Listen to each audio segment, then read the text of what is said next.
I want to praise you. Africa. Ah oui, nous sommes toujours heureuses de vous savoir nombreux devant vos écrans en train de nous suivre. Chers téléspectateurs de l'émission Onde Africaine, nous vous disons bonjour et bienvenue encore une fois de plus.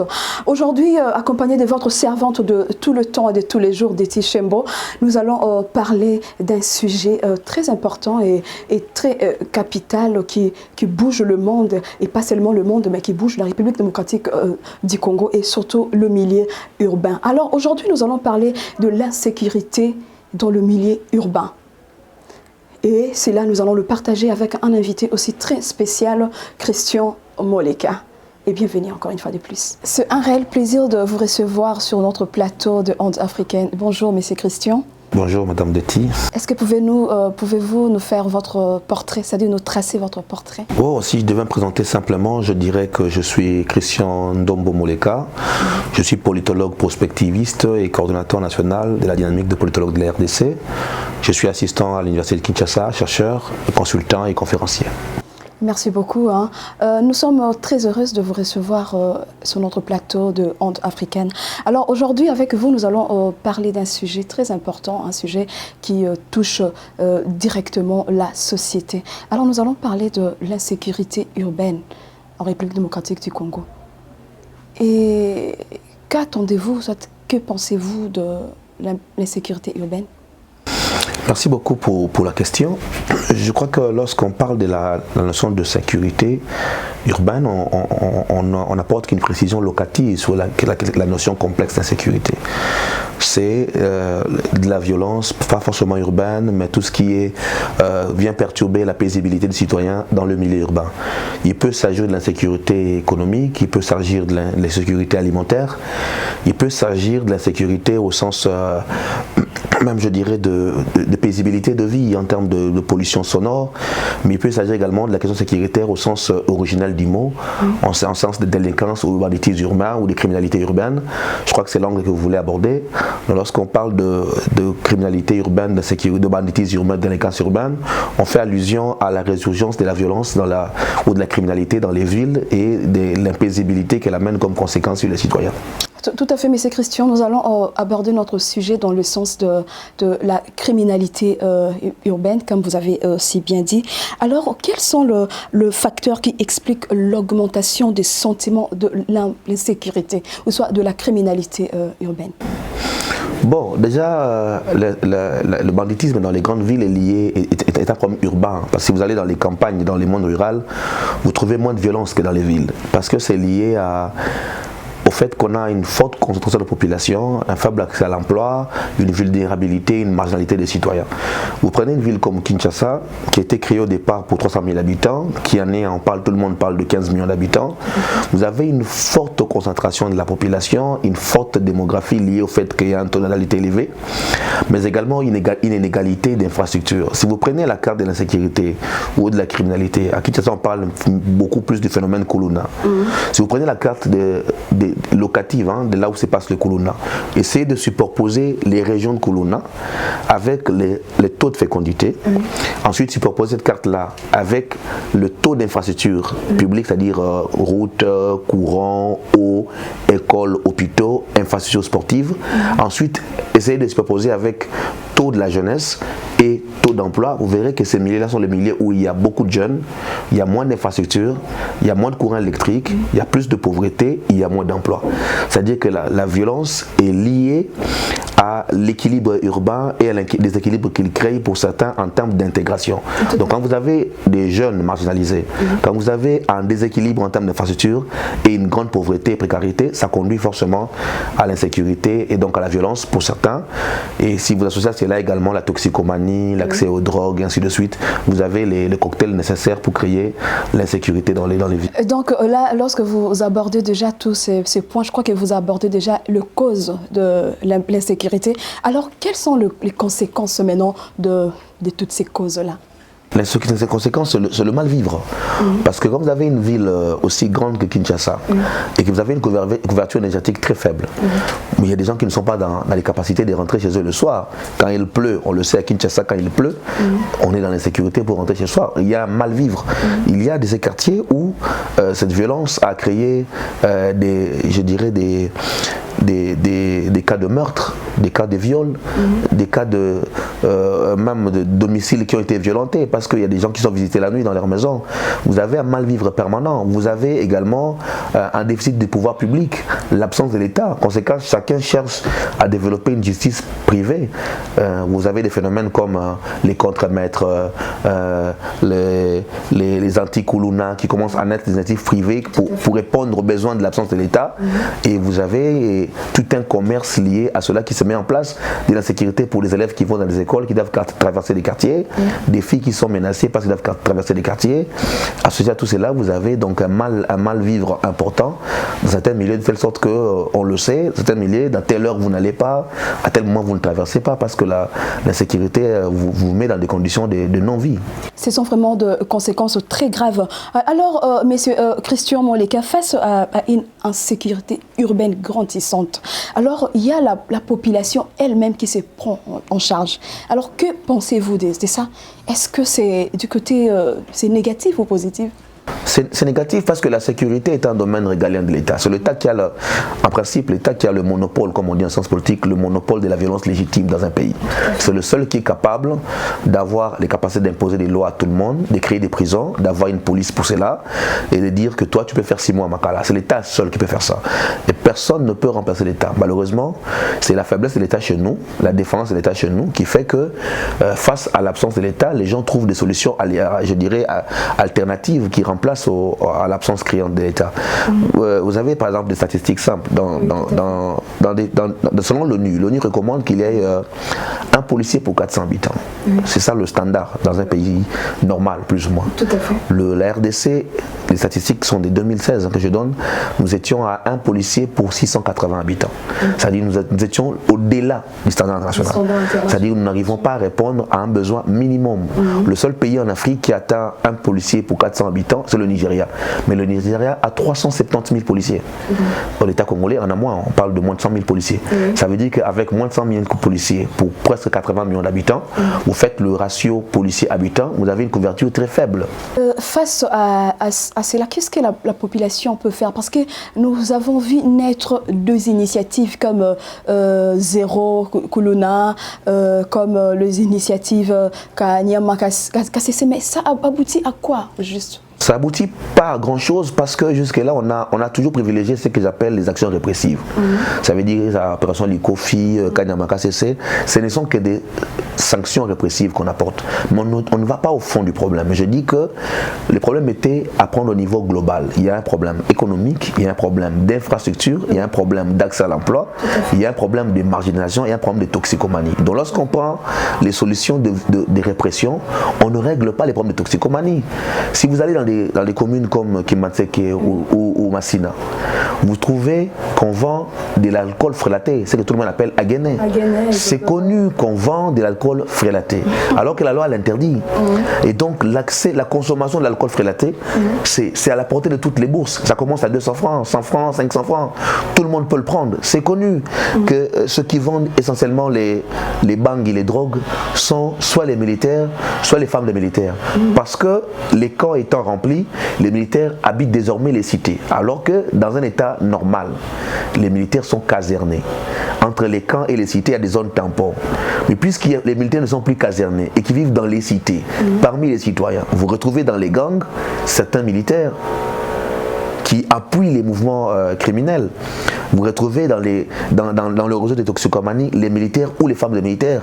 C'est-à-dire l'une des solutions, c'est de caserner les militaires, c'est de créer des zones étanches entre les militaires et les civils pour qu'il n'y ait pas de bandes de criminalité organisées entre les militaires et les civils. Donc quand vous envoyez les gens à Kanyama Kassese, vous ne réglez pas ça. Quand je parle de déséquilibre des infrastructures sportives, vous avez dans des quartiers où les gens n'ont pas accès au courant. Mais quand les jeunes n'ont pas d'accès au courant, comment ils font pour se divertir? Vous avez des endroits où les gens n'ont pas d'infrastructure de sport. Dans notre pays au monde, le sport est un moyen de canaliser la violence. Vous avez une jeunesse abondante qui a de l'énergie, qui ne sait pas l'utiliser. Alors, On utilise le sport. Mais quand vous avez un pays où vous n'avez pas de stades, par exemple, des stades municipaux, des terrains de sport pour les judokas, mais cette violence-là finit dans la rue. Donc on ne peut pas répondre uniquement par les volets répressifs, on doit répondre par des solutions intégrées qui prennent à la fois les besoins économiques, infrastructurels, de sécurité en termes de militaires, mais également en termes d'accès à l'emploi. alors, chers téléspectateurs de l'émission Onde africaine, vous êtes en train de nous suivre depuis Canada, en Amérique, en République démocratique du Congo. Aujourd'hui, nous avons reçu pour vous le politologue Christian Moleka. Avec lui, nous sommes en train d'analyser un sujet très important sur l'insécurité urbaine. Et nous avons pris le volet la criminalité. Parce qu'aujourd'hui, nous vivons la recrudescence du phénomène de l'insécurité. Nous voyons le phénomène Kuluna, nous voyons plusieurs phénomènes naître. Alors, Monsieur Christian, la République démocratique du Congo est constituée de plus de 70% de jeunes.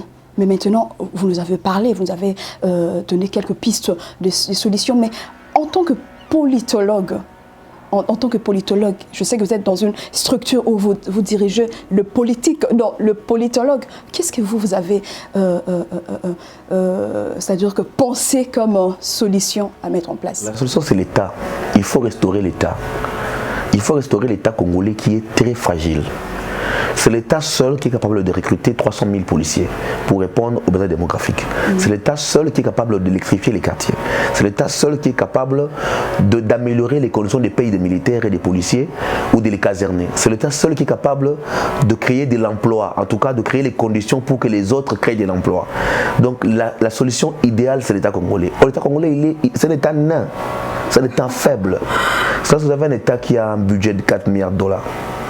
4 milliards de dollars pour 80 millions d'habitants. Vous divisez 4 milliards par 80 millions d'habitants. Vous voyez que l'État congolais n'émet que presque moins de 30 dollars par an pour chaque citoyen. Donc là vous voulez dire que l'État a failli à sa mission? L'État est totalement faible. La criminalité existe partout, tout le monde. Oui. Mais la proportion telle qu'elle a pris chez nous est liée indébutablement à la faillite de l'État, à la faiblesse de l'État. Ça veut dire à un moment donné, lorsque l'État ne fait plus peur, lorsque l'autorité de l'État n'incarne plus la méfiance ou le respect, il y a un sérieux problème. L'agent de l'ordre est celui qui est censé faire peur. Tout à fait. Mais il y a dans ces quartiers où c'est l'agent de l'État qui a peur. Vous demandez à un policier d'aller, moi je suis de Kimbanseke, il y a tout un quartier qu'on appelle Beni, à Kinshasa. Wow. Un quartier qu'on appelle Beni. Les policiers n'y vont pas. Donc, parce qu'ils ont peur. Parce qu'ils savent que s'ils vont là-bas, on peut le tuer, on peut lui couper une machette, il peut sortir. Des colonnes qui attaquent des conteneurs de police et qui vont faire sortir leurs amis. Pensez-vous pas que l'insécurité urbaine ou soit la criminalité recrudescence empêche le développement d'un pays? Alors comment est-ce que les investisseurs peuvent venir dans un pays où il y a l'insécurité? Nous voyons à l'est il y a l'insécurité, nous voyons à l'ouest il y a l'insécurité, et aussi en ville il y a l'insécurité. Vous savez, en matière d'investissement, il y a ce qu'on appelle la perception. Il y a beaucoup d'indicateurs qui construisent la perception de la sécurité, la perception ou même le niveau de violence dans certains pays. Nous sommes dans les mauvais rankings. Lorsqu'on cote notre pays, l'indice sécuritaire, l'indice en termes de sécurité d'investissement, nous sommes dans le rouge. Et donc nous sommes un pays à risque, comme on dit. Donc lorsqu'un investisseur veut venir au Congo, on lui dit pays à risque. Post-conflit, violence urbaine, et donc on lui définit un périmètre. Tu restes à Gombe, tu restes dans le milieu plus ou moins huppé, tu ne sors pas vers les milieux chauds. Si tu veux sortir, il faut signaler, c'est connu en termes de sécurité protocolaire pour les ambassadeurs, ainsi de suite. Donc nous sommes un pays à risque. Et donc cette carte-là ne peut pas nous permettre d'attirer beaucoup d'investisseurs. Il nous faut travailler à réduire cette perception négative qu'on a sur le pays. Mais vous savez que le régime actuel, le président actuel a prôné pour instaurer la sécurité dans les pays. Il avait dit qu'il était même prêt à donner sa vie pour ça. Bon, le président l'a dit, nous attendons voir les actes qui vont concrétiser ce qu'il a dit, parce que depuis qu'il a prononcé ce discours-là, la situation à l'Est ne continue qu'à se détériorer, il n'y a pas grande amélioration. Donc il y a encore un décalage entre le discours officiel et le concret dans la vie des Congolais. Alors là, vous pensez que c'est un problème, comme déjà vous avez déjà dit que c'est l'État avait failli, et je crois que c'est un problème déjà politique, mais voyez-vous pas que notre armée n'est pas suffisamment outillée? Est-ce que ce n'est pas un autre problème de l'insécurité? Si vous prenez nos forces de sécurité de manière générale, parce qu'on parle de la police, ainsi de suite, depuis 2002 ou 2003, on parle des réformes d'appareils sécuritaires, mais on n'a jamais fait des réformes profondes jusque-là. On a fait des réformes presque cosmétiques liées aux élections avec le pays, et ainsi de suite, puis on s'est arrêté, on a commencé les réformes, mais on n'est pas allé jusqu'au bout des réformes. L'armée dépend de l'État, l'armée est sous-équipée. Quelle est la part que nous mettons dans notre budget pour répondre aux besoins de sécurité et de défense? Si vous vérifiez par exemple dans les statistiques aujourd'hui, on vous dira que ça fait plus de 6 mois que notre police ne reçoit pas les frais de fonctionnement, qui sont en manque de carburant. Pensez-vous qu'une armée sous-occupée, qui ne bénéficie pas de subventions, peut répondre aux besoins? Je ne dis pas que l'armée elle-même elle est parfaite, je dis qu'elle est généralement sous-équipée et mal formée, parce que l'État n'émet pas les moyens suffisants à leur disposition. Maintenant, il faut réformer en profondeur l'appareil sécuritaire. Il ne s'agit pas simplement de la police, il faut aller dans ce qu'on appelle le renseignement civil, il faut voir notre administration locale, ce que nous appelons les communes. Quels sont les moyens que nous mettons à disposition des communes? Comment nous recrutons les personnes qui dirigent nos communes? Au niveau de la proximité, ce pays avait prévu des élections locales. Oui. On ne l'a jamais réalisé. Comment voulez-vous que les gens soient redevables vis-à-vis de la population lorsqu'ils n'ont pas élus qui sont nommés? Donc tant qu'on n'aura pas des élections locales à la proximité, pour pousser les décideurs à avoir une redevabilité, tant qu'on ne mettra pas les moyens suffisamment dans les ETD, c'est-à-dire les communes, nos villes, pour qu'ils disposent des ressources pour répondre aux besoins assez énormes de sécurité, tant qu'on ne mettra pas les hommes qu'il faut, la qualité d'animateur dans les institutions qu'on veut diriger, on ne répondra pas. Donc ça revient toujours à l'État. C'est l'État qui est au centre de la plus grande partie des réponses à nos problèmes. Tout à fait, c'est comme nous disons toujours, chers téléspectateurs, il faudra que notre pays puisse placer l'homme qu'il faut à la place qu'il faut aussi. Alors c'est à l'État, parce que notre pays a besoin de réformes et nous voulons vraiment ces signaux forts que la population attend. Alors, Monsieur Christian, nous sommes presque à la fin de notre émission parce qu'aujourd'hui, nous avons voulu aborder le secteur très important. Nous avons parlé de l'insécurité urbaine. Et là, nous avons pris notre volet criminalité parce qu'aujourd'hui, nous vivons cette insécurité, même dans nos quartiers, dans nos avenues, dans nos communes et tout ça. Alors, nous avons voulu analyser avec le politologue, Monsieur Christian Moleka, à ces sujets. Et la solution revient toujours à l'État. Et quel est votre mot de la fin? Il y a un aspect qu'on n'a pas évoqué, faute de temps malheureusement, c'est notre système pénitentiaire. Oui. Lorsqu'on arrête nos criminels et qu'on les envoie à prison, on l'appelle centre de réinsertion, mais l'État ne fait pas de la réinsertion. La prison, c'est vraiment un lieu d'endurcissement des criminels, parce qu'ils en sortent plus criminels encore qu'en entrant. Et pour quelle raison? Mais parce que l'État ne prépare pas ces gens à revenir. Vous les mettez en prison, vous ne le nourrissez pas, il est en train de mourir. J'ai vu des vidéos circuler sur des femmes qui doivent payer leur chambre pour être logées. Vous pensez que cette femme qui a été martyrisée en celui lorsqu'elle sort, elle change? Ou elle sort plus amère, contre-souhaitée qu'elle n'était entrée? Nous avons vraiment besoin d'un État qui soit fort. On a besoin d'un État qui doit être réformé. On a besoin des grandes réformes. On a besoin d'un nouveau leadership. Des politiques qui mettent l'État et la préoccupation des citoyens au centre de leur développement, plutôt que des politiques qui viennent simplement pour s'enrichir. Tant qu'on n'aura pas ce leadership nouveau-là, qui mette ces préoccupations citoyennes au cœur de leurs préoccupations en termes de projet et qui travaille à construire un État fort, bien ce que nous disons là, ce sera une chanson qu'on va répéter chaque année. Merci beaucoup, Monsieur Christian. C'est-à-dire que l'État, parce que Monsieur le Président avait dit, avait promis à sa population que lui, son centre, c'est mettre l'homme au centre de tout. C'est-à-dire que c'est l'homme d'abord. Tous les projets doivent être formés sur l'homme et avec l'homme. Alors, nous sommes presque à la fin de notre émission. Je dis merci, Monsieur Christian. C'est moi qui vous remercie. Vous nous avez suivis de partout, en Amérique, Canada, République démocratique du Congo. Nous sommes à la fin de notre émission d'aujourd'hui. Nous avons parlé de l'insécurité urbaine et nous avons pris le volet de la criminalité urbaine. Et alors, avec le politologue, notre invité, Christian Moleka, nous avons décortiqué ces très beaux sujets et vous avez compris les causes, les conséquences.